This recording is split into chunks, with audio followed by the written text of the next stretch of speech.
ആരോപണങ്ങൾ ഉയർന്നത് പ്രതിപക്ഷത്ത് നിന്നല്ല, ഭരണപക്ഷത്ത് നിന്നാണ്. അതും ഗുരുതരമായ ആരോപണങ്ങളാണ്. ഇപ്പോൾ അതിനെ പ്രതിരോധിക്കാൻ വേണ്ടി താൽക്കാലികമായ ഒരു അഡ്ജസ്റ്റ്മെന്റ് ആണ്, അതാണ് ഇപ്പോൾ നമ്മൾ കണ്ടുകൊണ്ടിരിക്കുന്നത്. ഇനി ഇതിൽ ഒരു രീതിയിലുള്ള മുന്നോട്ട് പോക്കും ഉണ്ടാകാതെ ADGPയെ മാറ്റി നിർത്തുന്നു, അൻവറും മൗനത്തിലേക്ക് പോകുന്നു. അതായിരിക്കുമോ കാണുക? ഞാൻ ADGPക്കെതിരായിട്ടുള്ള ആരോപണത്തില് ഇപ്പം സർക്കാർ നടപടിയെടുക്കാൻ നിർബന്ധിതമാകുന്ന ഒരു രാഷ്ട്രീയ സാഹചര്യം വരുന്നു എന്നാണ് ഞാൻ വിചാരിക്കുന്നത്. അതിന്റെ കാരണം അൻവർ ഉന്നയിച്ച ആരോപണങ്ങളെക്കാൾ ഉപരി അൻവറും പൂരം കലക്കിയതുമായി ബന്ധപ്പെട്ട ആരോപണം ഉന്നയിച്ചിരുന്നു. അതൊഴിച്ച് ബാക്കിയുള്ള ആരോപണങ്ങൾ ഇല്ല. ഇതൊരു രാഷ്ട്രീയമായി BJPയുമായി കൂടിക്കണ്ടു. അതിനെ സംബന്ധിച്ച് പ്രതിപക്ഷ നേതാവ് പുറത്തു പറഞ്ഞ വിഷയങ്ങളുമാണ് ഇപ്പോഴതിലേക്ക് നയിച്ചത് എന്നാണ് ഞാൻ വിചാരിക്കുന്നത്. അതിനു മുമ്പുള്ള വിഷയങ്ങളിൽ ഒരു അന്വേഷണം നടത്തുകയും അത് ഒരുപക്ഷെ ബാക്ക് ഫയർ ചെയ്യാവുന്ന രീതിയിൽ പോലും പോകാവുന്ന തരത്തിലൊരു നിലപാടാണ് സർക്കാർ സ്വീകരിച്ചിരുന്നത്. ഇപ്പൊ ഞാൻ പറയാൻ വന്നത്, രാഷ്ട്രീയമായി BJPയുടെ നേതാക്കന്മാരുമായി തുടർച്ചയായി, അതും ഏതാണ്ട് ഒരു 10-20 ദിവസത്തെ വ്യത്യാസത്തിനിടയിൽ വളരെ സമുന്നതരായ ഒന്നിലധികം നേതാക്കളുമായി ഒന്നിലധികം തവണ സംസ്ഥാനത്തിന്റെ ADGP കൂടി കണ്ടു എന്ന് പറയുന്നത് ഒരു CPM ഇപ്പോഴെടുത്തിരിക്കുന്ന ഒരു പൊളിറ്റിക്കൽ ലൈൻ വെച്ചിട്ട് ഒരു തരത്തിൽ ന്യായീകരിച്ച് മുന്നോട്ട് പോകാവുന്ന ഒരു കാര്യമല്ല. അത് അദ്ദേഹത്തെ ഇനിയിപ്പം മാറ്റി നിർത്തുന്നത് കൊണ്ട് പോലും രാഷ്ട്രീയമായി അതിന്റെ ഡാമേജ് പരിഹരിക്കപ്പെടും എന്ന് ഞാൻ വിചാരിക്കുന്നുമില്ല. ശ്രീ ജോസഫ് സി മാത്യു, രാഷ്ട്രീയമായ ഡാമേജ് അത് ഉണ്ടാക്കിയതാണ്. ഇപ്പോൾ അൻവർ എന്തായാലും ഒറ്റയ്ക്ക് ഇത്രയും ഗുരുതരമായ വിഷയങ്ങളൊക്കെ ഇങ്ങനെ പുറത്തു വന്ന് പറയുമോ? ഒറ്റയ്ക്ക് ഒരൊറ്റാൾ പോരാട്ടം എന്ന് പറയുമ്പോഴും അത് അങ്ങനെയാകുമോ? പല തിയറി നമ്മൾ കേൾക്കുന്നുണ്ട്, എയറിൽ പല തിയറികളുണ്ട്. ഈ പോലീസിലെ പുഴുക്കുത്തുകളെ പുറത്താക്കാൻ വേണ്ടി അവർ തന്നെ ഉണ്ടാക്കിയ ഒരു തിയറിയാണ് ഇത് എന്നുള്ള രീതിയിൽ അങ്ങനെ തോന്നുന്നുണ്ടോ താങ്കൾക്കും? പോലീസിൽ നിന്നൊന്നും കിട്ടുന്ന ഒരു പ്രചോദനത്തിന്റെ ഫലമായിട്ട് ഇങ്ങനെ ഒരു കാര്യത്തിന് ഇറങ്ങി പുറപ്പെടുന്ന ഒരാളാണ് അൻവർ എന്ന് ഞാൻ വിചാരിക്കുന്നില്ല.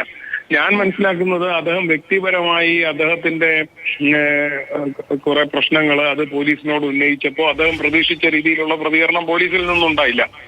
ഇതിനെതിരായിട്ട് അദ്ദേഹത്തിന്റെ നീക്കം ആദ്യം അവിടുത്തെ SP ശശിധരനെതിരെയായിരുന്നു.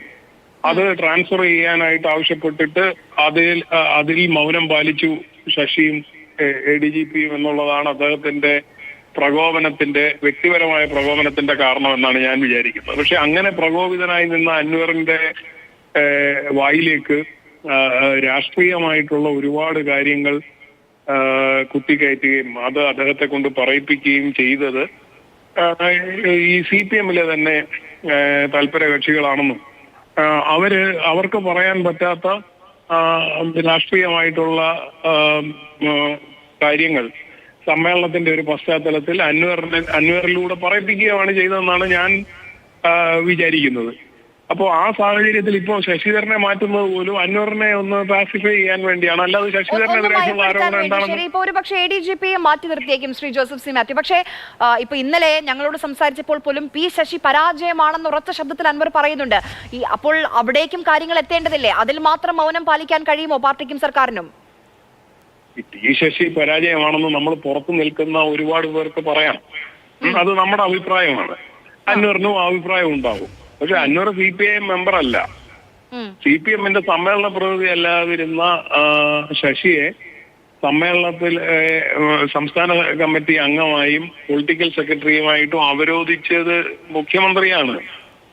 അപ്പോൾ അത് പാർട്ടിയാണെന്നൊക്കെ സാങ്കേതികമായിട്ട് നമുക്ക് പറയാമെങ്കിലും എങ്ങനെയാണ് തീരുമാനം വരിക എന്ന് നമുക്കറിയാം.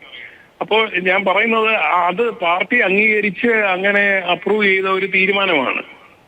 അതിൽ പറയേണ്ടവർ അത് പറയുന്നുണ്ടോ ഉള്ളത് മാത്രമേ അതില് ഒരു ഡിസിഷൻ മേക്കിങ്ങിലേക്ക് വരത്തുള്ളൂ.